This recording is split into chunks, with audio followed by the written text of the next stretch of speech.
Kericuhan ini terjadi saat Dewan Pimpinan Pusat Partai Hanura hanya menerima satu calon internal dan mengusung Wahyudin sebagai kandidat Ketua DPD Partai Hanura.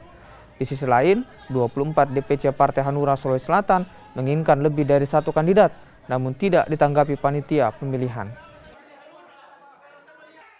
Tidak adanya titik temu hingga peserta Musdalub protes dengan cara membanting meja dan di dalam ruangan dan nyaris terjadi adu jotos. Selain itu, peserta Musdalub juga meminta kepada calon kandidat ketua minimal mengantongi 30% suara atau 7 rekomendasi dari 24 kabupaten dan juga kota. Dengan kejadian ini, Musdalub DPD Partai Hanura Sulawesi Selatan ditunda dan diserahkan kembali ke Dewan Pimpinan Pusat Partai. Teman-teman, bahwa kalau ini mau musyawarah luar biasa, jangan cuma satu calon. Ya, jangan cuma calon internal. Sebaiknya juga ada calon eksternal.